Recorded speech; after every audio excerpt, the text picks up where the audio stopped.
Hello and welcome to All Sports with me, Michael McDonald.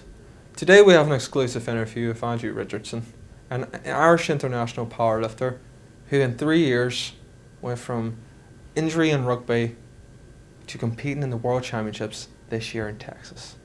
Now you may remember Andrew from pole dancing with me, but he has more to tell with this piece.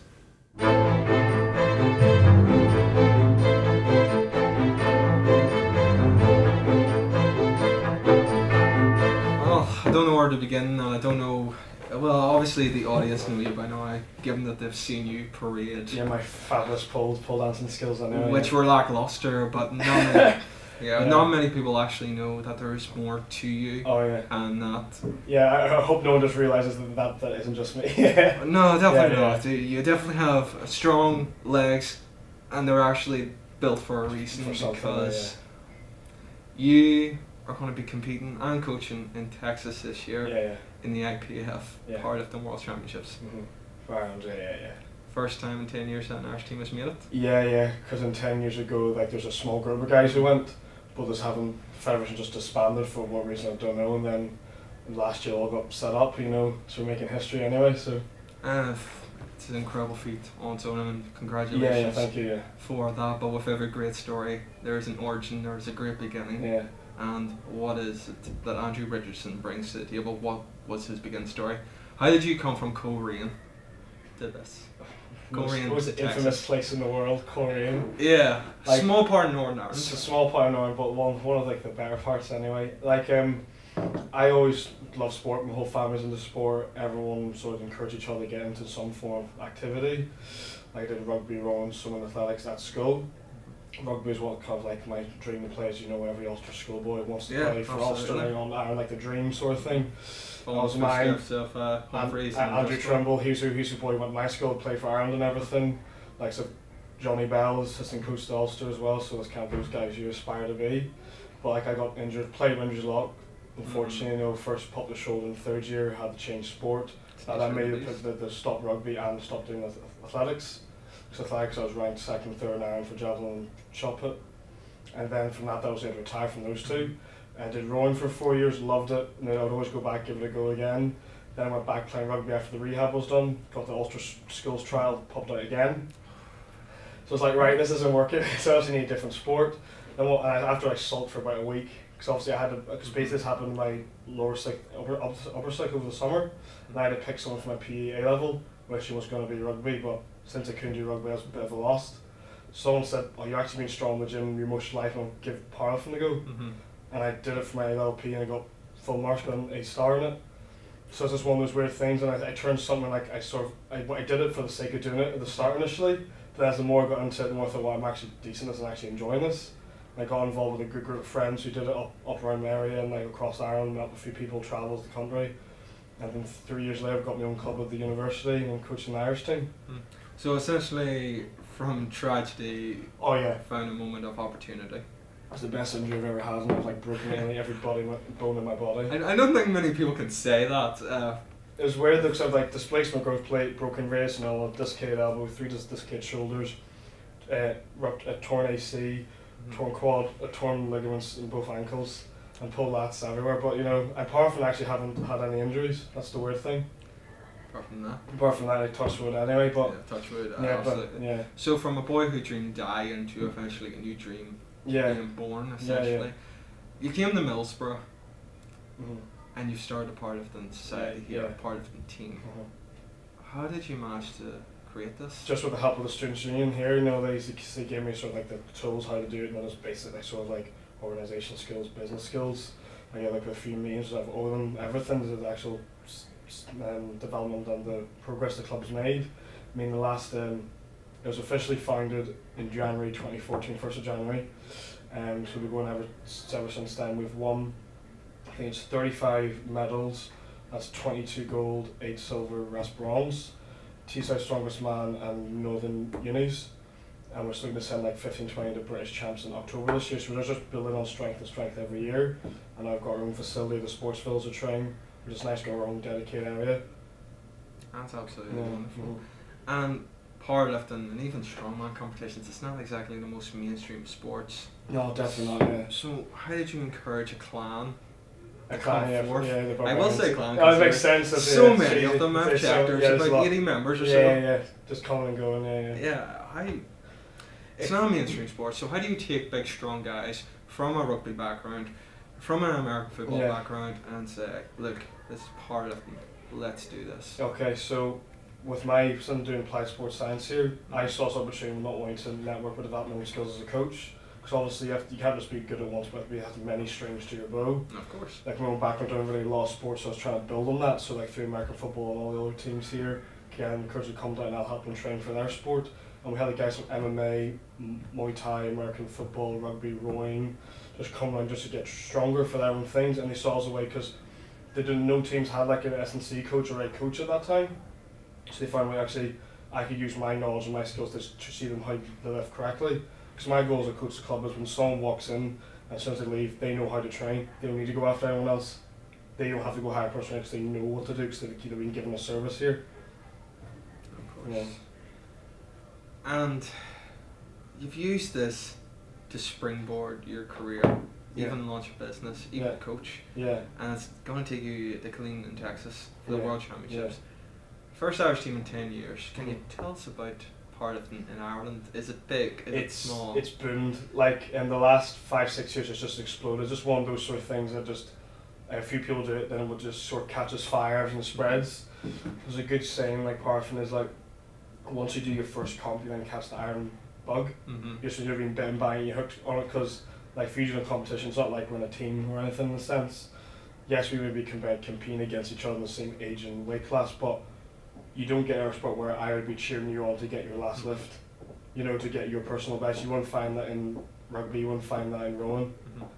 Like yes, there's great team camaraderie in those sports, not gonna lie, I've done them, I can say there is, but in just terms of competitor versus competitor, everyone's on a platform cheering for you, which is it's a whole different experience. And actually, even though they're all big, strong guys and girls, you know, like they're all very fit and healthy, but things are so nice and well now, like they're very respectful. So the first comp I did was 2013, or it was 2012, 2013, October in Lisburn, Rockpit Gym, up there, and that was a push and pull. First one, I was so nervous, didn't know anyone there. All these big guys coming out, and this was it, hi Andrew, what's your name, you know, like that's hi, what's your name, Andrew, and going next and saying, okay, we'll give you a hand, you're warming up, you know where to go, what to do. That's these are all big, huge guys that give me a hand. It just breaks down all the whole stereotype barriers of what the sport is, and actually just, so some of the biggest guys like the softest in a sense, you know, everyone's friendly, you know, no one's there thinking, oh, like, our sort of thing is that like all the stronger guys look out everyone who's like weaker in a sense. Everyone brings in also because at one stage in their life they were the weak people. So despite being a solo kind of game, it's team. It's very much team. Yeah, it's very much like it's very much like a group cohesion sort of element to it. Because everyone's there trying to push you along. And it's quite if you go on a platform, you got AC/DC blast in the background, and everyone's just going mad. You got like an MC just screaming your name. You get fired up. So it's a nice feeling. It's a nice sport because everyone looks out for each other. I can only imagine. Now, what age did you start powerlifting? It would have been 18, 19. 18, well I say 18, yeah. And now you're 21? 21, that's just like three years. Yeah. Korean, Texas. Who knows after that, yeah. Yeah, who knows, yeah. Who knows, yeah. And you're coaching. Yeah. Before you talk into the coaching element a little bit more, I want to know, what are your dreams and ambitions for the upcoming event in the World Championships? Like for me, I split like the athlete and coach side. So as an athlete, number one, experience to do the best I can be on the day. Obviously, don't let the event like overwhelm me in the sense that I've competed at high levels in other sports before, so I'm used to that pressure myself anyway. But I want to go to the best I can be. Yes, I'm only 21 in the under 23 class. I've got another couple of years at it. So if I don't medal, it's not the end of the world. I've got another 2 years to build on that, and this is a whole learning process because I've got 2 years more training on top of me. And in terms of the coach, I see it as like a networking opportunity, just to learn from all the coaches from all the other countries, and even just try and push myself because I love to go to States or New Zealand or Australia to work. I can imagine. Yeah, because that's where like the big money is in the big teams, and if you're good at something, never do it for free. Oh yeah. Yeah. I'm gonna give you a controversial question now. Yeah. Why Team Ireland and not Team GB? Because every sport I've done, the structure it's gone with has always been there's always an Irish team. Whereas in Ireland, there's only one sport which is separated, and that's football. Only sport. And you can say Commonwealth Games, but all those Commonwealth Games sports, they all. Yeah, I asked the question just if. Oh no, I know what you mean. Yeah, I got asked that a few times as well. Like, it's just my own personal choice. Yes, I could go for Team GB, but things like I'm born in Ireland. Yes, politically I'm from Northern Ireland. But it's the island of Ireland. That's just what I see, you know. But I don't really see obviously the whole golfing thing where I'm happy they're going to go for like GB or Ireland for Olympics or Great Britain as well. No, definitely it's a good question. Like, yeah, that's just my personal choice because any sport I've done is always wanted to compete for Ireland. You know, just the ways like rugby Ireland, athletics Ireland, rowing Ireland. Like my brother, he swam for Ireland with mum. She like medal like in like Ulster Irish schools. Dad, he threw javelin at Ulster Irish schools. Uncle played rugby at Ulster schools. That's just, I can't make everyone in that sort of system, you know. Whereas here, I know if I was to go through the GB system, I'd still come in the top 3 in the 23s. So it doesn't really make a difference to me. But I grew up in Ireland. That's why I started the sport, and you know that's the way I just see it. Like, yeah. And you told me this previously. In comparing one Irish deadlifts, I was quite chuffed that I can deadlift 180 kilograms. Yeah. 280? Yeah. It just everyone starts somewhere. My first deadlift it's not even where we start. It's just 3 years. Yeah. 21 years old. Yeah. You can lift more than majority of the world can do. But I know people than me at the same age as me are stronger than me. Oh yeah. So that's the thing. And I'm trying to also for me like Of course, but still. Yeah, that's So but for me like if you're like if you're lifting over 2 times bodyweight squat, so like 2.5 times bodyweight squat, 1.5 times bench press, and like 3 times deadlift, you know, you're in that top 1% of the people. That's incredible. In just terms of just strength, so that sense that's like an achievement itself. But then through like powerlifting, since it's like a small community sport, in that sense, you see everything on Facebook, so you see everyone else's lifts as well. Yes. And you're like, oh, I did a good PB. Oh, god damn, he's beat me, but he pushes you on more. You've been able to achieve this all while being clean. Yeah. Something that a stereotype gets brought up all of course, yeah, because that's just the nature of like strength sports and obviously most sports these days. Yeah, you must be definitely on something. I've seen. I used to be a non-believer myself. I've seen athletes and thinking, there's no way you can do this clean. Yeah. Here you are. You can do it. The things though with like performance drugs, they just make you recover quicker, so you can do more training. So like it works out like average in terms of percentages, like between a clean top level athlete and a top level athlete on something, it's like between 5 and 10%, give or take the athlete. So you can make it up if you train smarter and just train harder, but it just takes you that bit longer to get there. But is it worth in the long run? No, it's not. If you use it, you're going to get health problems, and then at the end of the day, you know, you're trying to do it for your own self-satisfaction, enjoyment, possibly a job and career out of it. And if you're trying to just put something in your body to harm you, it's going to end up in a long, dark route. Of course. So a lot of the athletes, at least they term as like if you're at the top, you have to be on something, and those at the bottom, we think they're on something, they'll go on something. It's like a cycle sort of thing. That's the way they sort of it. But like for me, I've been tested twice, like the urine test and stuff. And literally just someone just comes and just watches you just go to the toilet, and that's literally perform. Very uncomfortable. It's literally perform under pressure. Yeah. That's the best way to describe it, like, you know. I can only imagine. Yeah. But the World Championships are a tested tournament. Yeah, the IPF is a tested federation, so they test everyone in comp and out of comp. Yeah. And you can deadlift, squat, and bench press. Ungodly amounts, I want to say. It's alright, like, no, sorry, I'm just impressed. You know, it's okay, yeah. So, obviously, I mean, like, I'm very, very critical of my performance. Of course, that's an athlete, you know, All athletes, they don't care if they win, they care how they win. Yeah, exactly, that's the true. motto, that is the motive. You have to, you have to become driven. Yeah. And I just want to know. Self-obsessed, almost. Exactly. Yeah. How self-obsessed are you going to be? We're only 3-4 months away. That's not a lot of time. That's it's a good time for a good training cycle, like. Oh, absolutely. Yeah, for me, things if I know if I come with every session, given all and I go and compete, I can tell my help and say I tried my best. But the one thing I'm looking for is just getting that green jersey. Just represent Ireland, because things like most of us, because we got our first national squad sessions in April down in Dublin, so we're going down there. So we're nice to get the whole team full. That's when we get our kit present each other. So I've said there'll be a few people bawling their eyes out anyway when they get it. So you're not Andrew 6 Counties, you're Andrew 32. Yeah.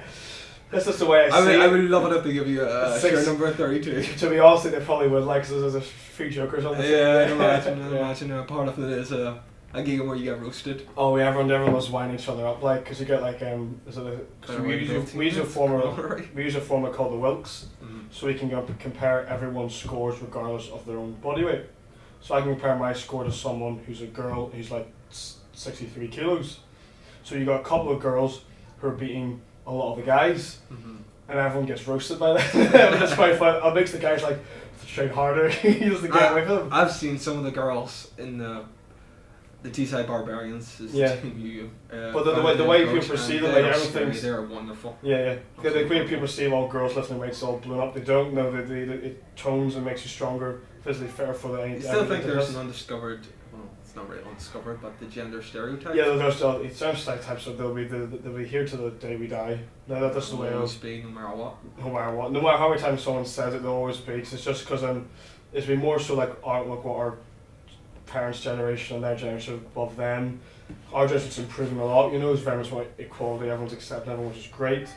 But it's very much just like to go into the gym sort of norm, staying up here or just run on the treadmill for a long period of time to get yourself fit, don't go near the weights. You'll magically balloon up somehow, yeah. I wish that was the case for most people, you know. Make go to the gym half the time, like, yeah. That'd be amazing. Yeah. That'd be amazing. We've talked about the sexism in sports, the stereotypes around it, clean usage, your dedication and motivation and injury rehabilitation and coming back. Yeah. What is it you want to achieve? What do you think you can do? What is it you want to do? I want to get a 300 kilo deadlift. I don't care if I'm going for it and that's the time, I'm just going for it. Because it's the World Championships. Because the way I see it is like you do the way you go to a world you do like a regional qualifier for nationals, then you go to nationals, then you go to like the Europeans or worlds. That's kind of the general norm structure sort of thing. Okay, like for me, I did a qualifier back in August for the nationals in February. I competed in November in between those two, which like I was 63 kilos above the qualifying standard for my age and weight class for the Irish team. So I knew I already made it. And nationals, unfortunately, I just tweaked my muscle and hamstring, so I had to pull out. But I was still offered the place because they said, you know, you're so far above the standard in the time frame you'll be back fitter anyway. So I was over the moon after that. That was like after the tournament I'd be going as a coach anyway. So, and then from that there into the World Champs. And the way I see it, obviously at the regionals, you wouldn't go for your all-time bests. There's no point. And nationals, you just want to hit the national standard to qualify for the team if you play it smart. Then at Worlds, it's just go for it. Like you open light on something easy, then your next 2 attempts, just go for it. Because you're at the World Championships, you have to risk it. If you don't say I didn't give my all the Worlds, and then why aren't you there? It's like let's say if you to risk it, or if you did a good training program and you tapered correctly, that's the difference between coming 4th and 1st. You know, just taking that risk or doing something right. I kind of regret not asking that last because that was a perfect way to close off. Sorry, we have to ask this. We can edit. We can, but we won't. But in terms of media speculation, how much coverage does Powerlifting get? Oh, it's going to get a huge lot more this one. This time is simply because the International Powerlifting Federation has now met all the International Olympic Committee's criteria to be in the Olympics. So we're waiting on a result end of this year. Powerlifting will be in Olympics Tokyo 2020. Fingers crossed, fingers crossed. Best bet for you then. Yeah. It's actually wonderful, and I'm going to cheat here. I have to finish off with this great question. It's fine, okay.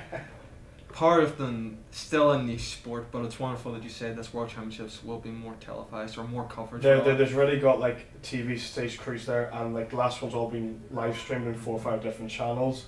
There's whole big sponsors all of everything there. So like let's say it ticks every box. Everything's downplayed. It's more just for the IOC to say yes or no. That's because we've already got the Powerlifting Commonwealth Games, Powerlifting University Games. It's in the Paralympics, and we've also got World Youth Senior and Masters. So it takes every age class, takes every sort of gender, male, female, takes it like able-bodied, non-able-bodied. It's got every box. You just always wait on just a yes or no. So there's no reason why they shouldn't give it to us anyway, because we've met every requirement. So if there's anything people have taken from this interview is Andrew Richardson, from 3 years, powerlifting, injured, powerlifting, coach, leader, outstanding, it goes on and on and on. Like, the reason why I think I did well in sport was because I had such a sporting background from all the other things. Mm-hmm. I didn't just come in and I was like, oh, I was really strong. I just became strong. Like, I just had that general physical preparedness sort of thing. Like, I just had that background from in other sports. And through my family, you know, like, I thank them all, just like obviously encouraged me to do it and everything, you know, just pushing me to try to be the person I could be. And also, like, I'll play a little hand, like my mum and dad, they're like, sort of genetics were great. My mum was a sprinter, my dad was a thrower. My brother, he swam for Ireland. And obviously me lifting front, obviously there was some sort of a genetic trait there, I can admit there is. Do you think, and this is Yeah. dreamland material, do you think, given how it's still a niche in Ireland, Yeah. do you think you could be a pioneer for this sport if you do really, really well? Well, I just want to get more people in the sport. Like, I'm getting more university students, and as you know from here, I'm a student officer for the region, and for Ireland, it's just getting more people in the sport, encouraging them to start their own clubs and societies, and you know, we've got more people in. And it's just fun at the end of the day. That's all it really is. Just want people to have fun, so that you can actually just get strong, and it's just like enjoy yourself, push yourself, because it's a mental release and a physical release from your studies, from your job life, your home life, and everything. And it's a very simple sport to do. It isn't that hard to do. Well, on behalf of all sports, we wish you all the best. Oh, thank you. Yeah. Cheers, man.